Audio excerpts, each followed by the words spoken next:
Level 1. The Candidate. You arrive at Scout Sniper School, carrying 60 pounds of equipment through Carolina humidity that feels like breathing through a wet towel. The instructors are already watching, evaluating, sorting the pool into categories you can't see, but they can. Potential, marginal, waste of time. Nobody tells you which category you're in. Nobody tells you anything except where to stand and when to move. The attrition rate is 70%. They mention this on the first morning like it's weather. Information. Just another fact about the environment you've chosen to enter. 7 out of 10 of you will be gone before the end. Some will quit. Some will be cut. Some will simply break in ways that aren't immediately visible but become obvious over time. Your first week is stalking, not shooting, not ballistics, moving across terrain without being seen. You low crawl through fields where instructors with binoculars scan for movement, and if they see you, you start over. You build ghillie suits from burlap and local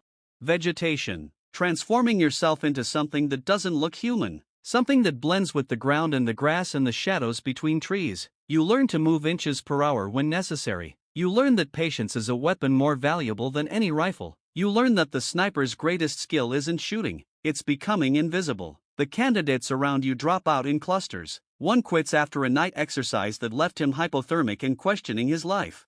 Choices. 2 are cut for safety violations on the range. 1 simply doesn't show up for formation. One morning his bunk stripped, his gear returned, his decision made sometime in the darkness. You stay, not because you're the best, but because you refuse to imagine leaving. Every crawl through mud that gets into places mud shouldn't be. Every hour of stillness while insects explore your motionless face. Every failure that sends you back to the starting line. You file it somewhere. It can't touch your resolve. This is what you want. This is who you're becoming. The shooting comes later and it's harder than you expected. You know rifles. You grew up hunting, putting rounds on target at distances that impress civilian ranges. But precision shooting at 1,000 yards is a different discipline entirely. Wine doesn't just push the bullet. It curves it in patterns that change second by second as it moves through pockets of air with different temperatures and densities. Gravity drops the round in parabah that require calculation, not estimation. The fundamentals you thought you mastered are foundations you're still building. The final exercise breaks candidates who made it through everything else. 4 days in the field with minimal supplies, completing stalks under evaluation, taking scored shots under pressure,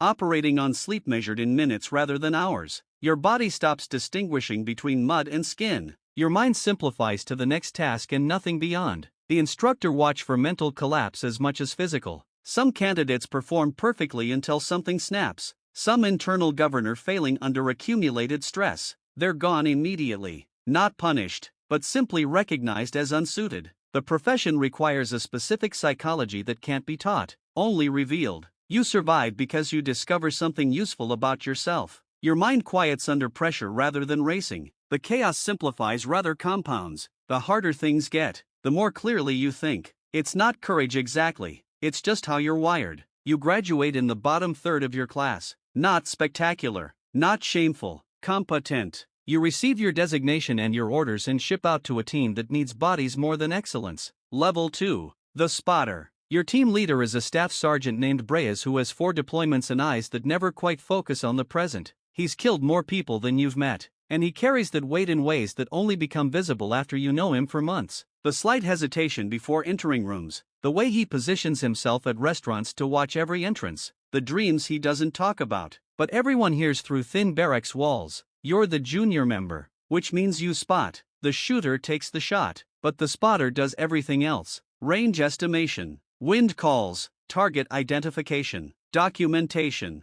You're the shooter's external brain, processing information so he can focus entirely on trigger control and breath and the precise muscle memory that puts rounds exactly where they need to go. Your first deployment is to a country you're not supposed to name, doing things that don't officially happen. The rules of engagement are complicated and change weekly. The enemy wears no uniform and looks like everyone else until the moment they don't. You learn to read threat in the way people walk, the way they position their hands, the patterns of normalcy that break just slightly before violence emerges. Your first kill as a spotter is a man with an RPG. Reyes takes the shot from 800 while you call the wind and confirm the target and watch through your scope as the round arrives before the sound. One moment, the man is positioning his weapon toward a convoy route. The next moment, He's falling. The biological systems that made him alive simply stopping the RPG clatters unfired to the rooftop. You expected to feel something more. Triumph. Maybe horror. Perhaps. What you actually feel is professional satisfaction. The same emotion you'd feel after any job done correctly. The shot was clean. The target was valid. The outcome was successful. You filed the man's face somewhere it won't surface unexpectedly and move to the next task. Reyes watches you after looking for cracks. He's seen new spotters break at this moment. The abstract suddenly concrete. The training suddenly real. He doesn't see what he's looking for, which might be good or might be concerning. You don't ask which. Over months, you learn things school didn't teach. How to read local atmospherics. The way morning air moves differently than afternoon air in specific terrain. How to improvise positions when the perfect hide site doesn't exist. How to disengage when the shot isn't there. Swallowing frustration because patience matters more than body count. You learn the rhythm of the deployment cycle, the intensity of operations, followed by the strange emptiness of downtime in secure zones where nothing happens but waiting. The way friendships form through shared experiences that can't be described to people who weren't there. The letters from home that arrive already obsolete, describing a world that continues without you. You learn Reyes, his patterns, his tells, his preferences, when he wants input and when he wants silence. The way he breathes before deciding to shoot and the longer breath when he decides to wait. You become an extension of him, which is what spotter duty requires. Your identity subsumes into the team. Level 3. The Shooter. Reyes rotates home after his 5th deployment, taking a training command position that everyone knows is really about the drinking that's gotten visible and the marriage that's already gone. You attend his farewell with the complicated emotions that military transitions require. Gratitude, relief, grief for a version of him that might have existed without all the shots behind his eyes. His replacement is younger than you, somehow a new staff sergeant from a different unit, technically senior, but practically dependent on your experience. The power dynamic inverts without anyone acknowledging it directly. You're the shooter now because that's what the team needs, and rank accommodates necessity in small units operating far from oversight. Your first shot as primary shooter is anticlimactic. A confirmed hostile at 600 m. Wind steady. Conditions perfect. The mechanics work exactly as trained. Breath. Pause. Squeeze. Watch the round arrive. Confirm the result. Move. It's the hard shots that teach you who you've become. There's a compound in a valley where hostages are held. The intelligence is good. Confirmed by multiple sources. Timestamped within hours. 3 Americans aid workers captured 2 weeks ago. Held by a cell that's already uploaded. 1 execution video. The window is small. The approach difficult. The stakes absolute. You set up 1400 m out, which is farther than you've ever shot in combat conditions. The wind is variable, shifting direction every few minutes as valley thermals create chaos. Your new spotter calls numbers that keep changing. That might be right or might be wrong. That represents his best guess at physics that doesn't want to cooperate. You wait hours watching through glass that makes the compound clear despite the distance. The guards rotate on patterns you memorize. The hostages appear briefly in a window. Faces you've seen in briefing photos. Alive for now, but probably not for long. The shot comes at sunset when the target you need stops at a predictable position for just long enough. You apply corrections that feel partly calculated and partly instinctual. The math and the art combining in ways you couldn't explain,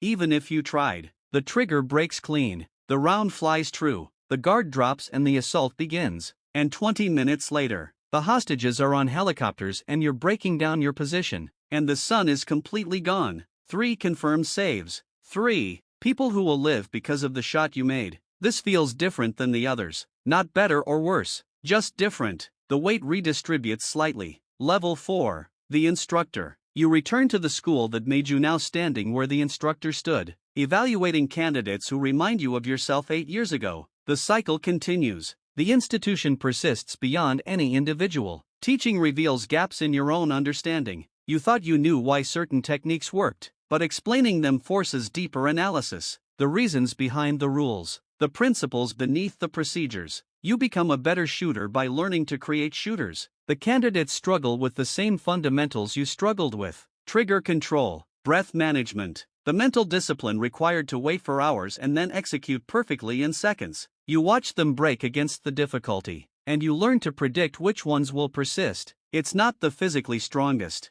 It's not the naturally talented. It's the ones who treat failure as information rather than verdict. who adjust and continue rather than repeating the same errors while expecting different results. You develop a reputation for harsh assessments and fair treatment. Candidates learn that your criticism is precise, targeted at specific deficiencies rather than general discouragement. They learn that your standards don't negotiate. They learn that graduates from your cycle perform slightly better in initial deployments, which is the only metric that matters. But teaching also distances you from the work itself. You're creating shooters rather than being one. The skills you maintain on ranges feel different from skills tested in actual operations. The edge dulls slightly, not in technique, but in something harder to measure. The readiness for violence that combat requires becomes theoretical rather than practical. You miss it, that's the uncomfortable truth. You miss the clarity of operational deployment, the stripped-down focus that combat creates. Training is valuable. Training saves lives. But training is also repetitive and administrative and full of paperwork that combat somehow never requires. When the opportunity comes for one more deployment, you take it. Level 5. The team leader. The unit is different now. Younger faces with different references. Cultural touchstone you don't share. Technology that didn't exist when you started. They call you old man affectionately, which you're not yet but feel increasingly. Your knees predict weather. Your back remembers every hour spent in uncomfortable positions. The recovery time after hard operations stretches from days to weeks. But you lead because experience compounds. You've seen what works and what fails. You've watched good shooters make bad decisions under pressure and bad shooters make good decisions through discipline. You know which tendencies to trust and which to override. Your team deploys to a conflict that's technically not a war, doing operations that technically don't happen, producing results that technically won't be acknowledged. The targets are higher value now, the intelligence is better, the shots are harder, but the support is more substantial. You take a shot at 1700 that makes your reputation. Difficult angle, variable wind, time pressure that didn't allow the usual preparation. The target was moving between vehicles in a pattern that created a window measured in seconds. You made the shot because the alternative was losing the target, and you made it well because the alternative was unacceptable. The team talks about that shot afterward. It becomes legend, slightly inflated with each retelling. You don't correct the exaggerations because morale has value, but privately you know how much luck contributed. The wind cooperated at the critical moment. The target paused slightly longer than expected. Physics worked in your favor when it easily could have worked against you. The shot that matters more is one nobody talks about. A mistake. A target identified and engaged who turned out to be wrong. The intelligence was bad. Your shot was perfect. The outcome was a dead civilian in a place he shouldn't have been, doing things that looked threatening but weren't. Collateral damage in the sanitized language of reports. Murder in the language of honesty. You don't sleep well for months afterward. The faces accumulate anyway, hostile and civilian alike. But that face is different. That face asks questions your justifications don't answer. The rules of engagement cleared you. The review board cleared you. But the face doesn't clear you. And the face keeps visiting. You learn to carry that weight because the alternative is not carrying any weight, which means becoming something worse. The soldiers who feel nothing scare you more than the soldiers who feel everything. At least the pain proves the conscience is intact. Level 6. The Master. The title is informal, given by peers rather than institutions. It means you've survived long enough to become rare. A shooter who hasn't broken or burned out or simply been unlucky in the mathematics of incoming fire. It means younger soldiers ask questions they wouldn't ask anyone else because they know you've seen things their instructors haven't. You rotate between deployment and development, testing new systems that might make future snipers more effective. Optics that calculate ballistics automatically. Rifles that adjust for environmental conditions. Technology that promises to remove the human variables that create failure. But you understand what the engineers don't. The human variables are also what create success. The judgment calls that no algorithm can make. The intuition that comes from thousands of hours behind glass. The moral weight that separates soldiers from machines. Make the equipment too automatic and you lose something essential. Something that keeps the killing bounded by conscience. Your last deployment is your easiest and your hardest. Easy because the operations are routine. If any of this can be routine. Hard because you know it's the last. And knowing changes everything. You watch your team with awareness of ending. You appreciate shots that would have been unremarkable years ago. You document experiences you'll never have again. The final shot is unremarkable. A confirmed hostile at medium distance. Standard conditions. Professional execution. You don't know it's your last until you're on the transport home, and then you know with certainty that you'll never do this again. 22 years, hundreds of operations kills. You stopped counting because counting felt wrong. You've shaped a generation of shooters who are shaping the next generation. The techniques you developed are being taught to soldiers who don't know your name. What you carry home can't be left overseas. The faces, the sounds, the smell of cordite and copper that triggers memory without warning. The hypervigilance that served you well in combat but serves no purpose at a suburban grocery store. The relationships sacrificed for deployments. The connections that couldn't survive the person you were required to become. But also this, the people who are alive because you were good at something terrible. The hostages rescued, the convoys protected. The attacks prevented by targets eliminated before they could execute plans that would have killed dozens, hundreds, maybe more. The math doesn't quite balance, but it's not supposed to. You did what your country asked. You did it better than most. The scope goes in a case that goes in a closet that you don't open very often. The skills remain, slowly dulling through disuse, available if ever needed, but hopefully never needed again. The identity persists beneath whatever civilian surface you construct because you can't unknow what you know. Some nights you dream of shots you didn't take, the moments of hesitation, the targets that moved before the decision resolved. You wonder about the lives that continued because you waited and whether those lives did good or harm in the years that followed. You'll never know. That's the nature of the work. One shot at a time, one breath at a time. The discipline holds until the